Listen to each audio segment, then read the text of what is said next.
Talking about the politics that pollute paradise. I often start this message with Luke chapter 3, unpacking the history of the kings that are mentioned in Luke chapter 3, what that meant for the nation of Israel, having been conquered, and with the impending destruction of the temple in Jerusalem. But today I'm going to approach it from a little bit different perspective. We're going to start in the Tower of Babel. It took me about 5 years to really get comfortable with it, because I couldn't, it was hard for me to admit that my country was doing things, the nation that I loved, the nation that I served in the military, was actually doing things that were not only counterintuitive to Scripture, but that people were intentionally doing them. So we're going to look at how God disbanded one world government at the Tower of Babel, but how Nimrod's plan is perpetrated throughout history, active in our country today. In other words, I believe that evil people study Nimrod to figure out, this is how we do that. We're going to look at something called Adam Weishaupt's 10 precepts. I call them the modern manifestations of the world forces of darkness in high places, from Ephesians chapter 6, the politics that pollute paradise. We're going to look at these 10 precepts. I'm going to show you how those 10 precepts are actually manifested through the 10 planks of the Communist Manifesto. And even more shockingly, I'm going to submit to you that the UN's 10 committees are actually the worldwide implementation program of the 10 perverted precepts that are the opposite of the 10 commandments, the way God wants us to live. And then we're going to look at what should be a biblical response to the challenges that we see around us as people are trying to reconstruct the Tower of Babel as we watch. Are we going to imitate Christ, or are we going to be initiated by ignorance into the global immorality? Next slide. Genesis 10, 8 through 14, it profiles Nimrod. Cush fathered Nimrod, who was the first on the earth to be a mighty man. He was a mighty hunter before the Lord. Therefore it is said, like Nimrod, a mighty hunter before the Lord. The beginning of his kingdom was Babel. We look in Revelation and we see that God is going after the woman, the Babylonian mystery religion, the woman that rides the beast. Arak, Akkad, Calneh, and the land of Shinar. From that land he went into Assyria, another enemy of Israel, or was going to become another enemy of Israel, and built Nineveh. God sent Jonah to Nineveh. So we can see just by the list of these communities that Nimrod's probably not a godly guy. Look at the Jameson, Fawcett, and Brown commentary at the bottom. It said, he buildeth Nineveh opposite the town of Mosul on the Tigris and the other towns near it. You know, these words are kind of active in our news today. This raid into Assyria was an invasion of the territories of Shem, and hence the name Nimrod, signifying rebel. His name means rebel. Is supposed to have been conferred on him from his daring revolt against the divine distribution. Now what that means is when Noah got off the ark, God said, I want you to go into all the earth, be fruitful, and fill the earth. And Nimrod said, no, we're not doing that. If you read Josephus, Nimrod said, there's maybe a reason why Mrs. Noah is not mentioned in Scripture. Nimrod said, my grandmother, Mrs. Noah, was a antediluvian. My grandmother was a half fish, half human god. And that's how my family survived the flood. Next slide. Nimrod said that if you follow me, I'm going to build a tower that's so big that God will never flood it again, never be able to flood us again. Because people said, well, God told us that we should disperse ourselves. And Nimrod was saying, no, we're going to stay here. We're not doing that. Now, here's the profile of Nimrod. He was a valiant warrior tyrant who was over others. If there's many different ways to unpack his name in the original language. So I put together how the historians have interpreted this name, and this is the phrase I came up with. A valiant warrior tyrant who is over others. Josephus says that if you didn't stick with Nimrod and help him build the tower, they took you to the top of it and they threw you off. And here it is in all these different translations.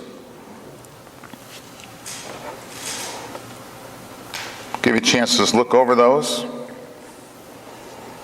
He was the first on earth to be a mighty man, it says in the NIV, the ESV. And the NIV at the top says he was a warrior on earth. I don't want to spend a lot of time on this because I really want to get to this next one. Next slide, 10:9. Notice that there are quotation marks here. Look at the down at the New American Standard and the King James. Well, New American Standard in particular brings this out. Notice the second from the bottom. Notice there are quotation marks around that. God is not saying this about Nimrod. Nimrod is saying this about himself. God is not intimidated nor impressed by this guy. He's got other people calling him a mighty hunter before the Lord. And the translators say that before the Lord means he's kind of doing it in the face of God, like, yeah, I'm in your face. Next slide. Now, Matthew Henry, he says this about all this. Nimrod was a great hunter. Some think he did good with his hunting to serve his country by ridding it of wild beasts which infested it, and so insinuated himself into the affections of his neighbors and got to be their prince. Others think that under pretense of hunting, he gathered men under his command in pursuit of making himself the master of the country and to bring them into subjection. In this sense, Nimrod was a violent invader, a mighty hunter, we should say, of his neighbors' rights and properties, and a persecutor of innocent men. Next slide. If this is true, then Nimrod was a mighty hunter against the Lord. That word before means, yeah, God is watching what you're doing here, pal. And so in the Septuagint, it says that he set up idolatry as Jeroboam did for the confirming of his usurped dominion.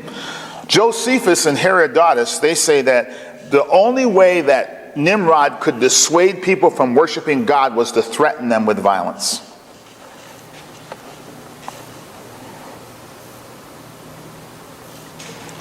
They got a quote here from Isaiah. We're going to move on. Next slide. If Nimrod's hunting was the means to promote himself as a great ruler, the beginning of his kingdom was Babel. Verse 10, some say some way or other, either by arts, by shrewdness, or by arms, by force and power, he got into power, either being chosen to it or forcing his way to it, and so laid the foundations of a monarchy that by terror was universal, though it appears he had no right to rule by birth. Now he might have said, hey, I'm a descendant of Noah. Noah got off the ark, therefore I should be able to rule. Nimrod was a great builder. Probably he was an architect in the building of Babel, and there began his kingdom. But when his project to rule all the sons of Noah was baffled by God confusing the tongues, out of that land he went forth into Assyria. Next slide. Observe in Nimrod the nature of ambition, says William Henry. It is boundless. Much would have more and still cry. No matter what he got, he wanted more. He calls him restless Nimrod. When he had 4 cities under his command, he could not be content until he had 4 more. It's expensive also to do this, so you've got to start gathering other people's stuff to be able to do it, to carry on your spirit of pride. It is daring and will stick at nothing. Nimrod's name signifies rebellion, which if indeed he did abuse his power to the oppression of his neighbor, it teaches us that tyrants to men are rebels to God. Tyrants of men are rebels of God, and their rebellion is as the sin of witchcraft. Next slide. You know what our challenge is in America? We got rebellious people who have taken over our government, and they pose as Christians. I could pick on anybody's president, but many of them will carry Bibles when they're campaigning for the presidency. They get into office and they immediately start promoting homosexuality. The Muslims tell me, we're glad that your people are promoting homosexuality because we don't care how God destroys your nation. We don't care if he destroys it through us, or we don't care if he destroys it because you are sinful. So keep doing it and see what happens to you. America's challenges result from leaders who represent the contemporary expressions of what Ephesians 6:12 calls the world forces of darkness in high places, and who ascribe with religious fervor to anti-biblical and anti-constitutional philosophies that represent contemporary high places of worship that deceive people into believing the state is going to love us better than God does. 2 Corinthians 10:4-5 explains the first step in fighting this battle between biblical truth and man-made philosophies. The weapons we fight with are not weapons of the world. On the contrary, they have divine power to demolish strongholds. We demolish arguments and every pretension that sets itself up against the knowledge of God. And we take captive every thought to make it obedient to Christ. We are in a struggle over ideas and values. Next slide. Two political philosophies prevailed upon the world in 1776. On July 4th, 1776, America declared independence, setting the stage for George Washington to become the father of a new nation founded on biblical morality, what I call the biblical basis of our Bill of Rights. Significantly, on May 1st, 1776, a brilliant barbarian degenerate named Adam Weishaupt sought to control the world with 10 precepts of immorality, which he presented as stepping stones to enlightenment, to entice people to trade biblical wisdom for living in ignorant pleasure. Next slide. The dark forces want to find a way to implement their philosophy to control the world through ignorance and immorality. Think about what's happening in our public schools. Through Common Core math, you don't have to 2 plus 2 doesn't even have to equal 4 anymore. I was in a barber shop, and an educational consultant was there, and he says, I want children to be able to think outside the box. I want them to challenge that 2 plus 2 equals 4. And I said, but 2 plus 2 does equal 4. Why would you want them to challenge that? Well, that's how you think outside the box. And he quoted something from Albert Einstein. Believe it or not, the three-dimensional leader, my book is framed in Albert Einstein. And I said, what was Albert Einstein? Was he an engineer? Was he a geologist? And the guy didn't know. I said he was a mathematician. And everything that Albert Einstein did was consistent with 2 plus 2 equals 4. Why on earth would you want to waste my time to get me to challenge that 2 plus 2 equals 4? Albert Einstein did not, and this is the end of my book now, Albert Einstein did not invent, he didn't create anything of E equals mc squared. All he did as a brilliant observer realized their connections in the context. They were already there. He just brilliantly realized it. And how God uses them, deploys them to create energy. For our struggle is not against flesh and blood, but against the rulers, against the authorities, against the powers of this dark world, and against the spiritual forces of evil in the heavenly realms. To implement their plans, they promise us more stately mansions. Remember, Satan comes as an angel of light. All dictators come to power on the promise, trust me, I'm here to help you. We're going to take care of the poor. What we call the New World Order started May 1st, 1776. How I stumbled onto this is I was in Germany in the military. May 4th is my birthday, but I had to work on my birthday, and my friend said, we're going to take you out to dinner and to lunch. We're going to hang out on May 1st. May 1st, I was downtown Mannheim, Germany, and there was a communist riot. They were turning over cars. They were breaking store windows. And I thought, what are they doing? They're supposed to be for the little guy. Why are you destroying these little businesses? This guy here is out eating lunch. You just destroyed his car. How can he go to work on Monday? What are these people doing? The police convinced me and 4 Americans and part of a Jamaican soccer team and other German college kids that we were hanging out with, who were all young people in the military. They said, you 4 Americans, you have to leave the area immediately. These people are very serious. The cops had Uzis, and my friend said, no, Earl, we really need to go. And I kept saying, we shouldn't be running from stuff like this. They brought the American army here to stop this. Founded in Bavaria on May 1st, let me finish my story. Years later, I'm watching another communist riot on May 1st. I'm at home watching TV and I'm wondering, why are the all commies always rioting on May 1st? I watched those riots throughout the 90s. And about the year 2000, I said, I've got to figure out, why are they always rioting on May 1st? Was it Adolf Hitler's birthday? No. Genghis Khan's birthday? No. Mao Zedong's birthday? Stalin's birthday? Lenin's birthday? No. But this name Adam Weishaupt kept popping up. And one day I said, who is this guy? And he published something on May 1st, 1776 that became the 10 Planks of the Communist Manifesto.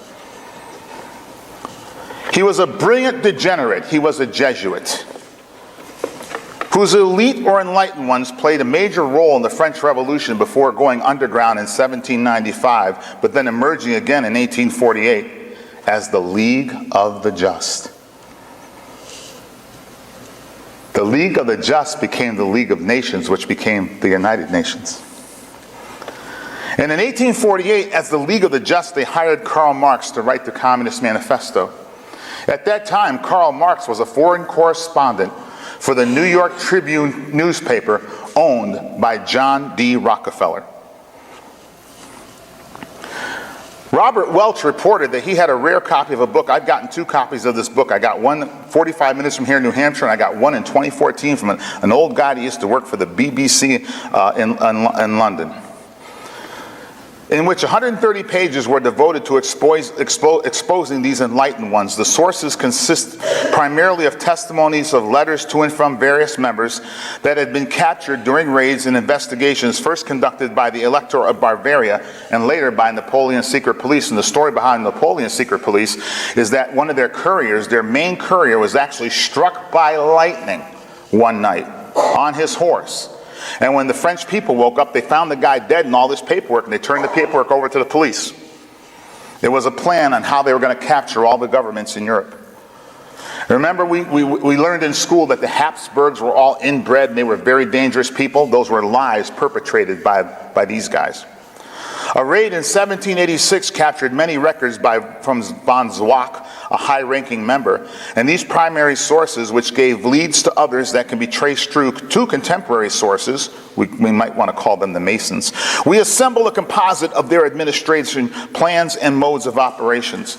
Napoleon and others. Napoleon wanted to be the king of the world, the dictator of the world. He sent his secret police after these guys. He says, these guys ain't taking over the world, I am. Next slide. So 2 prevailing political philosophies were seen and manifested in the American and the French revolutions. They orchestrated the French Revolution. The American Revolution commenced on July 4, 1776 and was fought as a declared war. We lined ourselves up, and the Brits lined themselves up like civilized people, and we blew the heck out of each other. And it resulted in a nation founded on biblical morality. The French Revolution, they traded biblical values for those of the Enlightenment. Remember, yes, I explained the Enlightenment was nothing more than very rich people paying perverts to make art. The Enlightenment's mode of operandus, what they were trying to promote was liberal self-indulgence by both government and individuals. These socialist ideas resulted in approximately 40,000 people being dragged out onto the streets and guillotined in public between 1789 and 1799. The American Revolution was a rejection of the values of the so-called Enlightenment in favor of the application of the biblical morality of Judeo-Christian values, manifested in civic affairs, etc. I used to ask my college professors, why are we reading this poem? There's no real good rhymes in it. Why are we spending time on Alexander Pope as a poet? And my professors used to say, well, he was the first guy that ever wrote about a woman's breast. I'm like, why are we reading Sister Carrie? The Great Gatsby even. These books are not poetic. There's no great lines of truth in them. They're not extolling the virtues of anything. He goes, well, this Sister Carrie was the first book in which a character actually cheated on his wife in public. Promoting perversion is art. Next one. Socialist ideas, what they present us with is enlightened enslavement to sin and government dependence. Socialism proclaims individual freedom while actually consolidating power into a centralized, all-controlling, abusive government that actually limits individual freedom. It's Nimrod. You do what I tell you, or I'll throw you off the tower. The so-called enlightened values of liberal self-indulgence enslaves those it claims to liberate by trapping them into irresponsible cycles of sin and government dependence.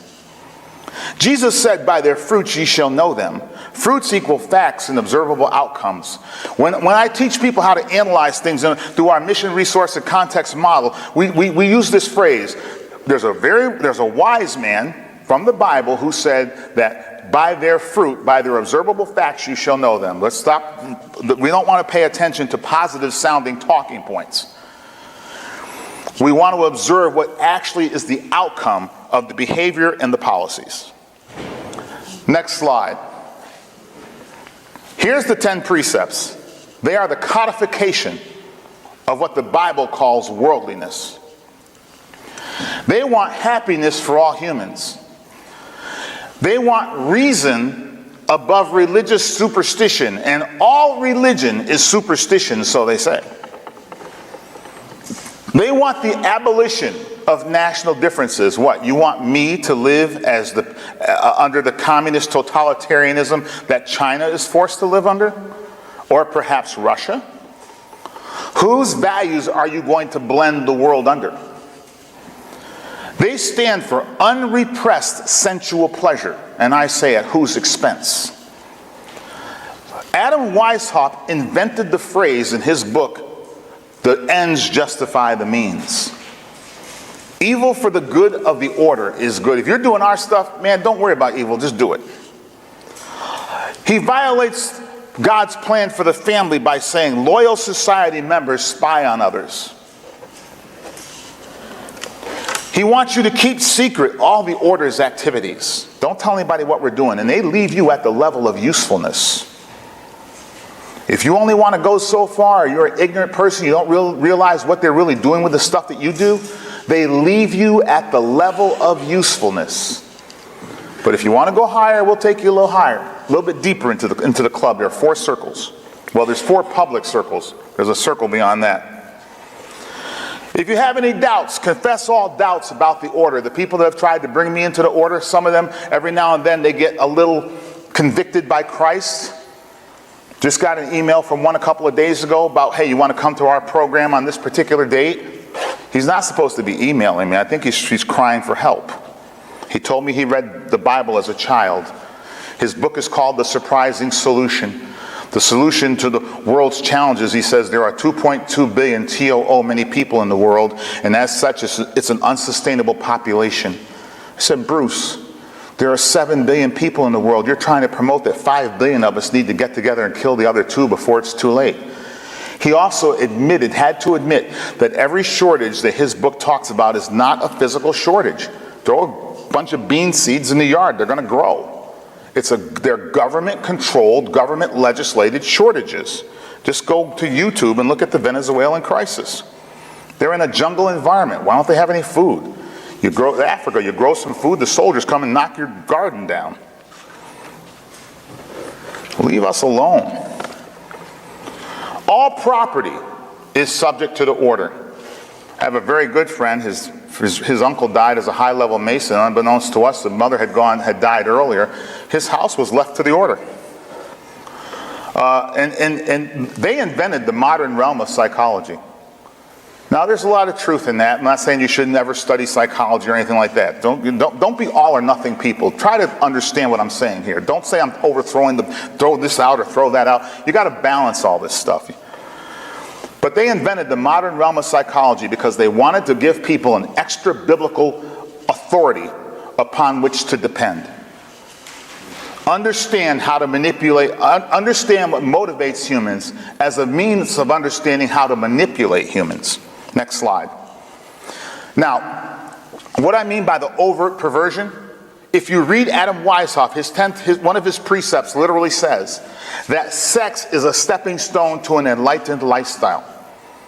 And as such, you should have it with men, women, boys, girls, and animals. It's a literal quote from his writings. That is a perversion of commandment number 7. And it was so overtly perverse that when people found this paperwork, they're like, oh my gosh, we got to get rid of these people. And they were driven underground. I already explained this. While they were underground, they hired Karl Marx, who worked for John D. Rockefeller as a foreign correspondent. Later, the UN was established to implement the 10 planks of the Communist Manifesto throughout the world. You know, I renamed the UN Undermining National Sovereignty Everywhere. If you're overseas and something happens, a bomb goes off, people in foreign countries don't run to their own soldiers. They look for an American flag on a uniform, and they run to those people. They know they can't trust the UN. I've had African after African say, I want the UN to blank out of my country. They are not helping us. Next slide. Here are the 10 planks of the Communist Manifesto. Abolition of national property. That's the order, owns everything. A heavy graduated income tax. The more you make, the more we're going to take. Abolition of all inheritance, which is a violation of commandment number 5, honor the family. Your family works hard to leave you something, the government's going to... I was working with a company, and it's like a $2.4 million company. The CEO is 87 years old, privately held company, no traded stock. And we told the 65-year-old owner, or CEO, you're going to have to take out a $1.2 million insurance policy on an 87-year-old man if you want to hold on to your company. She said, why? I said, because the new laws they just passed, they're going to tax you 50% when he dies. You got to figure out, you know how much a $1.2 million insurance company would cost on a policy would cost on an 87-year-old man? That is government theft. That is judgment from God. Evil in the name of good. Dozens of people will be put out of work when that company has to try to figure out, how am I going to borrow $1.2 million to pay off the government to keep our business running if my dad dies. Centralized credit and banking. They want to put everything under one roof because you could turn it off with one switch. They're doing the same thing with our internet companies. State-owned communications and transportation. Same thing with our internet companies. State-owned factories and productions. Since the onset of the EAP, we have closed 300,000 factories in the United States of America. All these young men don't have jobs. How do you expect us pastors to tell young men to take care of their families, and we're allowing the source of their livelihood to be shipped someplace else? All pay rates equalized. The man from Italy was going to buy my book. His daughter's a soccer player, and she wanted to buy my book. And he goes, but the book, I'll buy it for her, but it's not going to do me any good because we are a socialized country in Italy. If I tell you you're not doing your job, Monday morning I'll walk into work, and the union will be there. You'll be there looking all dejected, and there'll be some social psychologist guy there telling me that I've hurt your self-esteem. Every project that we do is over budget. It's shoddily constructed. He goes, I'm kind of wasting my life as an engineer because I'm not designing what I could design, and I'm not being as productive as I otherwise would be. But I wish, because of the system I'm trapped in. Population distributed, both rural and urban and rural, and they want to federalize education, which is, we're doing that. We got Common Core. Next slide. Their goal is to rule the world by converting crisis to control. Let no crisis go to waste. We will rebuild the Tower of Babel on crisis. Well, I've explained some of those laws already. But here's their process, contemporary process. They want to destroy contemporary society. They want to abolish Christianity and morality. They want the government to take all private property. They want nationalization and all the races eliminated, blend us all into one. And it's weird how they're doing that, because they're pitting us against one another. That's when they start to pick off the undesirables, the people that hate you because you're white or me because I'm black. They won't care. When they come for them, it'll be too late. There'll be nobody left. You know how many Christians there are in the world? Estimated 2.2 billion. And Bruce is not the only one with the book that has the actual number, 2.2 billion in it. It's one of their talking points. Religion is a means of control. That's why they suppress biblical Christianity, but they let everything else go forward. Biblical Christianity is the only religion that lets people be free. The jihadist took me to lunch and dinner. He said to me, I said, you want me to convert to Islam at the point of a sword or a knife or a gun at my temple? He goes, we don't care how you convert to Islam. I said, well, it's not going to be in my heart. He said, that's what you Christians make a mistake about. You think because the Bible talks about your heart that every other religion is dealing with the heart. There is nothing about your heart in Islam. Islam means submit. We're going to blow a whistle, or we're going to do some other call to prayer. The only thing we care about is your face goes on the pavement and your butt goes in the air. I said, but it's not going to be in my heart. He goes, there you go again. Immorality equals enlightenment. It's those dumb, backwards Christians that don't want you to have your rights as a sinner. You don't have a right to sin, otherwise God would not be sending you to hell for sin. And sin hurts us. Social justice is nothing more than situational ethics. Social justice in the absence of the Ten Commandments is an excuse to do evil in the name of a good. Environmentalism will replace the gospel and the biblical basis of the Bill of Rights.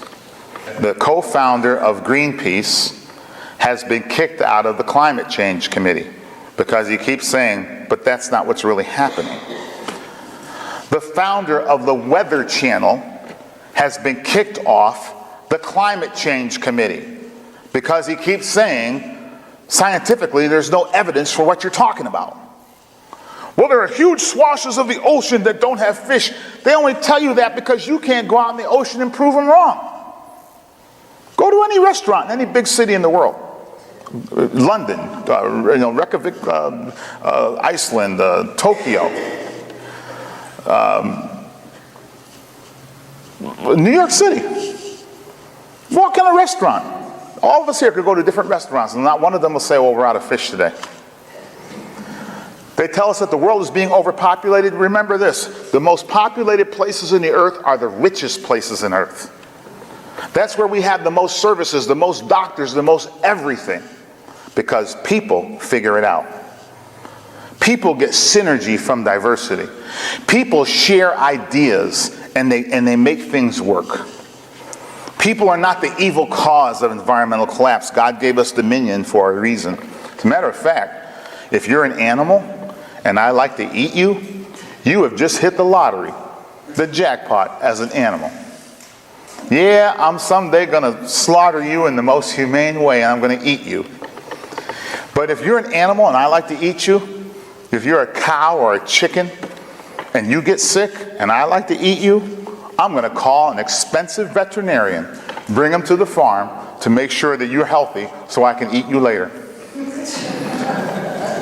If you are out in the wild and you're a sick cow and you're limping along, the wolves will gnaw you to death and eat you half alive. Painful death. Man is not horrible for the environment.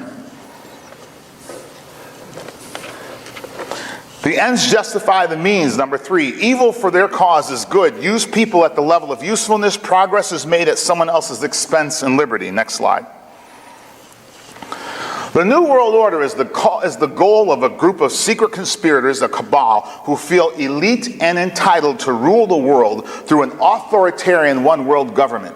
Their order will replace the current sovereign nations. They believe it is their destiny to sit on top of the heap, the pyramid, as the culmination of the world's social evolutionary progress.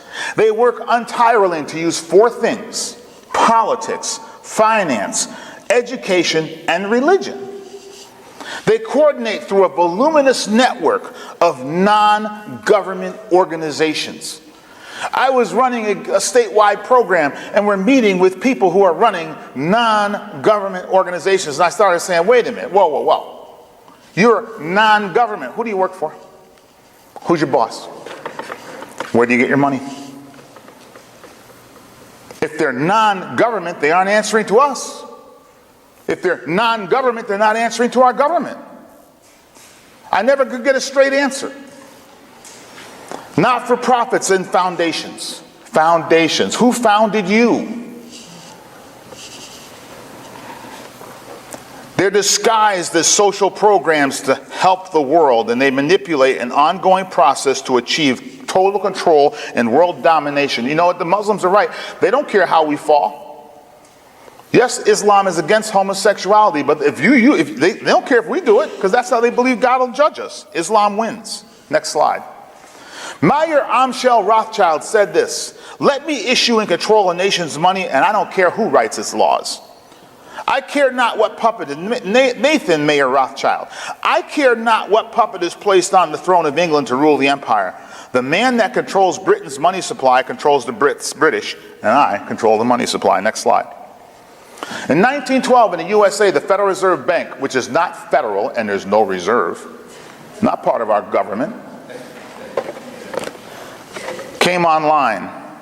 And I could give you a list of the congressmen that I believe that they personally killed in plane crashes in Russia, poisoned in a hotel in New York City.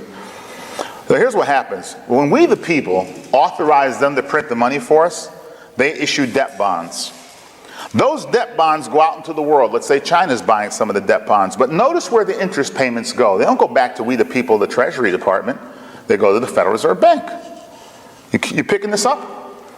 See those purple arrows going back to the Federal Reserve Bank? Thus, America's $20 trillion in debt, while the Federal Reserve Bank earned $92.7 billion in 2016. I'm going to get this slide. I'm going to go a little fast here, but I got the same graphic, so you can kind of keep up with it in a moment. If you look at the top of a dollar bill, it says Federal Reserve note. A note is something that we owe.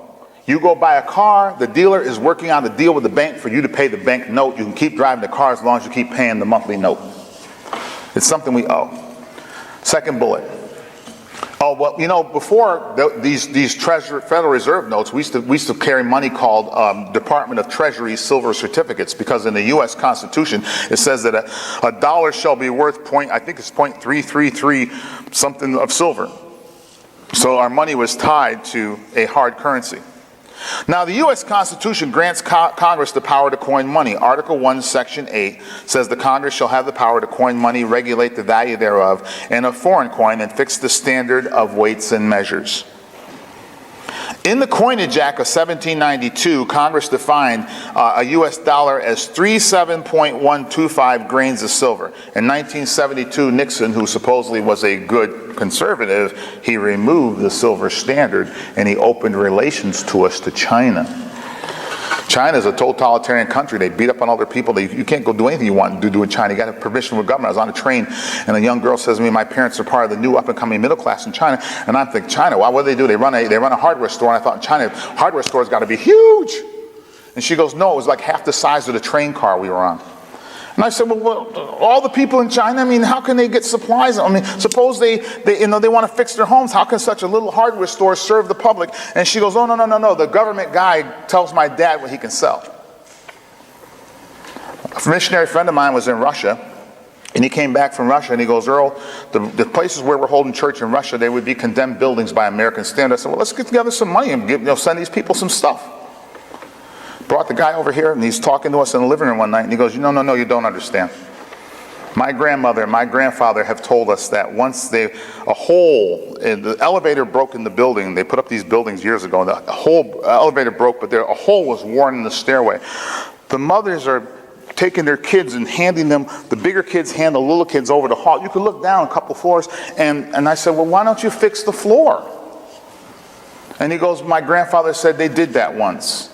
And the army trucks came and they lined everybody up and they kept them up out in the snow and the cold till they told the few guys that fixed that hole in the floor, we never saw them again. We're not fixing anything. You send them stuff, it just might end up stolen from the dock before it gets there anyway. Between 1776 and 1912, there virtually was no inflation in the United States of America. A price for a pound of coffee, butter, sugar, etc. stayed the same. And since the Federal Reserve Bank began setting money policy to help us with our inflation, we've had nothing but inflation. Because inflation just means that the value of your money is going down. The intrinsic value of this item does not change. Inflation is that it takes more dollars to buy the next one. Federal Reserve Bank, they print money and they use it. Federal Reserve sets our monetary policies. They're basically controlling all the other banks. They use these federal programs, Fannie Mae, whatever, and they force banks to give bad loans for mortgages under the guise of racism. Come on now, black people got to own homes, right? But I can't afford to pay for it, let's say. And so I default on my loan. Messes up the bank's balance sheet, their debt to income ratio. So then the federal government steps in and goes, oh, the banks are all messed up. We got to federalize them. They need government bailouts and help, control. Next slide. Federal Reserve Bank, they donate more money to both Democratic and Republican politicians than anybody. That's why no matter who's in power, we get the same policies, they just called by slightly different names. Next slide. What do they do with this money? They do at least three. They do really do four things, but we're going to work in threes because I got 4 slides on threes. They donate more money to both Republicans and Democrats. They give grants for enlightened immorality to colleges and universities. My sister-in-law is a lawyer. She was teaching at a law college, and she came home and lived with us for a couple of years trying to contemplate her next career move. And she goes, well, I didn't want to teach the lies against my country that the next grant was going to compel me to teach. And then they fund all these non-government organizations like the UN. If they're non-government, they're not answering to we the people. They're answering to their handlers and their masters. Next slide. They also purchased 5,000 newspapers. There's 335. They originally purchased 5. I found this out because I wrote a book and I had to go to the New York Times. I was doing programs at the New York Times as part of my government job. And they said, Mr. Wallace, why don't you go talk to Mike, the marketing manager? And the marketing manager says, we own 5,000 newspapers across America. I started laughing. He goes, we can promote your book in all those papers. I started laughing. He goes, what's so funny? I said, because if the little Saratogan or the Broome County Times or the Watertown Press found out that the people in those communities thought that a big city newspaper was controlling their news, they'd have a fit. And he said, you're the first guy to figure that out, and that's why we don't change the names of the papers. We just change the managing editors. We just put our spin on those stories. They had the 9,000 radio stations. I have a friend, he sold a radio station to them. I could tell you the long story, but what they did is they made regulations so he could no longer make money holding onto the radio station. He sold it, and he said, years later, I realized I sold it to them. They had 15,000 television stations. That's why if you go and you just look, all the newscasters say the same thing every day, on no matter what channel you're listening to practically, using the exact same phrases. Next slide. I already talked about this, the college grants, right? And look at the bottom. Who has the golden rule? If you got the gold, you get to rule. Next slide. The president only appoints 2 of the 7 members of the Federal Reserve. But if I'm a president and I'm one of their guys, I'm getting, hey, who do you want on the board? And they get to appoint the other 2, the other 7, 5, whatever, 5. So we're being had and look, they serve for 4-year terms, and they stagger them so they all don't leave at the same time. Every 4 years, one of them's coming off the board, of the 14 that are on the board. All right, next slide. Here's the names of all those banksters. These are the real banksters. Your local hometown county bank is not a bankster. These guys are the banksters. Next slide. I want to get to the Bible stuff. These people, if you give money, if you're in their club, then they have the government help you with your business. It's called crony capitalism. That's why companies like Solyndra gets $500 million. They go out of business 18 months later. No one questions it. Here's next slide on Monsanto. They say, oh, the economy's bad, but then they work with Monsanto to make seedless fruits and vegetables so that you can't grow any food if you get hold of one of their products. You can't use those seeds. This slide shows that these people, the directors of Monsanto and its chief officers and lawyers, they have been placed as White House officials, Supreme Court justices. They've been assigned to the EPA, the FDA, the State Department, the Defense Department, the Social Security Administration, the Department of Commerce, the U.S. Trade Policy Committee, advisors, directors, and negotiators of all kinds of other organizations. On the bottom is the website where the policy people, Andy Gause and company, are following all this for us. Next slide. Do you think that Julius Caesar was killed by happenstance, or did a bunch of people get together and conspire to kill him? Next slide. Who wants to rob a house, steal the healthcare system, steal our children's education, use the IRS to deny Christian groups their political activity and free speech rights, leave America vulnerable by undermining our intelligence system, squander the nation's resources, and drive up incredible debt that your children must pay? Would you do that to your kids? No. Next slide. Has the salt of the church lost its saltiness? Beware of social causes that promote human good to do evil, sinning and sin against God. Look at Isaiah 32:7. As for the scoundrel, his devices are evil. He plans wicked schemes to ruin the poor with lying words.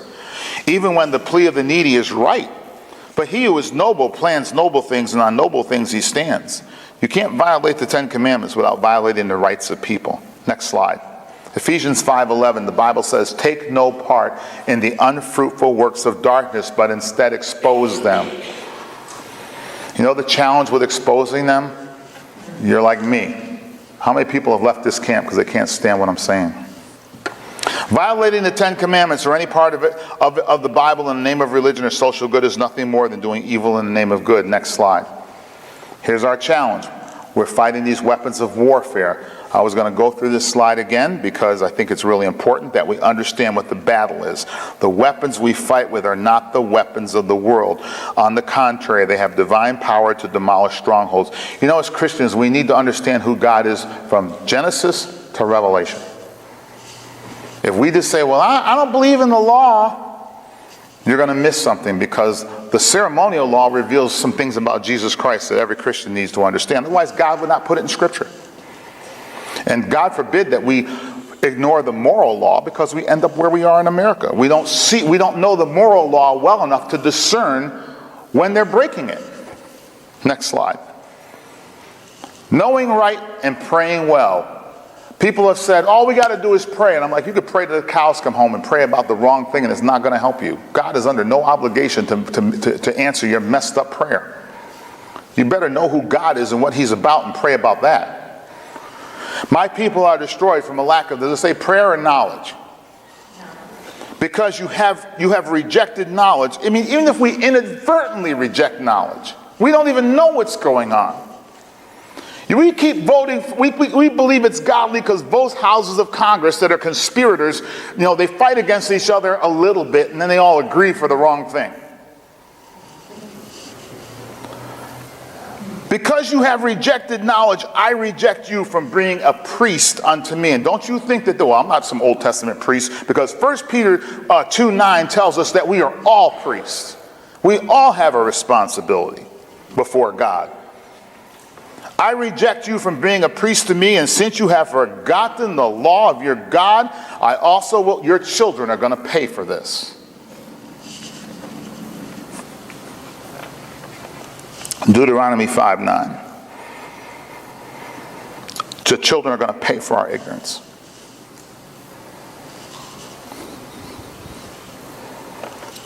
Next slide. 501c3. Talk to me about that later. It's satanic. It's not good. Why on earth should the Bible be banned from the public discourse? That's what 501c3 does. Next slide. And if it is evil in your eyes to serve the Lord, choose this day whom you will serve, whether the gods your fathers served in the region beyond the river. In the King James it says that were on the other side of the flood. In other words, God flooded the world because of these guys. Or the gods of the Amorites in whose land you dwell. But as for me and my house, we will serve the Lord. This is God's if-then proposition. He says, if we do some things, he'll do some things. Number one, he goes, if you humble yourself, that means see yourself as God sees you. Don't see yourself as CNN paints us. See yourselves as the Bible sees you. Pray. That means speak with God, let God speak to you. Seek God's face. Seek a relationship with him. Love him in his word, not just want his blessings. Turn from our wicked ways. God says he will do three things. He says, I will hear from heaven. I will forgive your sin. And I will heal your land.